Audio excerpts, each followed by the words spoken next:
ఇక సంక్షేమ పండుగ 15 ఆగస్టు నుంచి మరింత మందికి ఆ పథకాలు వర్తిస్తాయి అటుగా. సో ఏంది ఆగస్టు 15 15 ఆగస్టు జెండా పండుగ రోజు రాష్ట్ర ప్రభుత్వం సంక్షేమ పథకాల అమలు దూకుడు పెంచనుంది.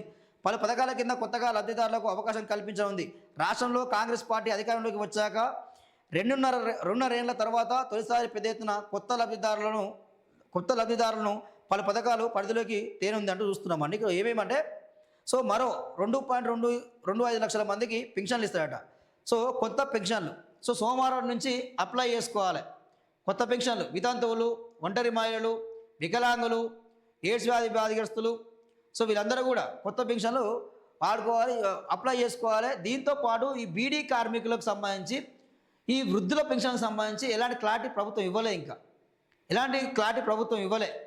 సో దాని మీద కూడా ఒక క్లారిటీ ఇవ్వాలి. అందరూ అప్లై చేసుకునే విధంగా ప్రభుత్వం మార్గదర్శకాలు విడుదల చేయాలని చెప్పడం జరుగుతూ ఉంది. సో పింఛన్ రావాలంటే వాళ్ళకు గ్రామాల్లో అయితేనేమో 1,50,000 లోపు, ఈ పట్టణాల్లో అయితేనేమో 2 లక్షల లోపు ఆదాయం ఉండాలి. దాంతోపాటు 3 ఎకరాల మాగాని 7.5 ఎకరాల మెట్ట భూమి ఉంటే మాత్రం అనర్హులే వాళ్ళకు పింఛన్ రాదు.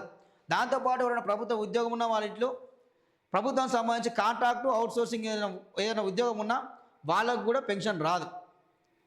సో ఈ నిబంధనలు తీసుకొచ్చింది ఏంది ఇప్పుడు కొత్తగా 4 లక్షలకు ఈ ఉచిత విద్యుత్, 5 లక్షల మందికి సిలిండర్ సబ్సిడీలు. సో 500కే గ్యాస్ సిలిండర్ అని చెప్పి ఈరోజు చెప్పుకుంటున్న రేవంత్ రెడ్డి ఎవరికన్నా 500 గ్యాస్ సిలిండర్ అందుతుందా?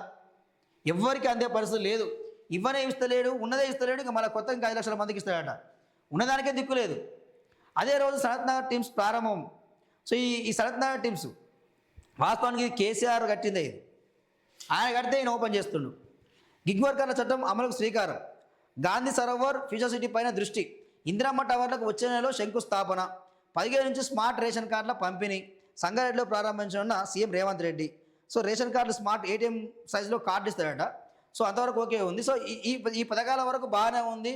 మరి దీంతోపాటు మహిళలకు 2,500 ఇస్తున్నావు కదా. సో మరి గది కూడా అమలు చేస్తే అయిపోద్ది కదా. తులం బంగారం అంటే నువ్వు ఎట్లా ఇయ్యవు, అది అర్థమైపోయింది. సో మహిళలకు 2,500 ఇచ్చినా కానీ సంతోషపడే పరిస్థితి ఈరోజు ఉన్నది. సో ఇక్కడ 15 ఆగస్టుకు మరి నిరుద్యోగులకు ఏం కానిపిస్తున్నావు? జాబ్ క్యాలెండర్ రిలీజ్ చేస్తలేవు, జాబ్ నోటిఫికేషన్ రిలీజ్ చేస్తలేవు. ఈరోజు నిరుద్యోగుల నోట్లో మట్టి కొట్టినావు కదా. సో విద్యార్థులకు సంబంధించి ఫీజు బకాయిలు విడుదల చేసే పరిస్థితి లేదు, ఫీజు నియంత్రణ చట్టం అమలు చేసే పరిస్థితి లేదు. సో ఈ 2 కూడా చేయాలని చెప్పి కూడా ఈ 15 ఆగస్టులో ఈ 2 కూడా అమలు చేయాలని చెప్పి కూడా రేవంత్ రెడ్డి గారిని కోరడం జరుగుతుంది.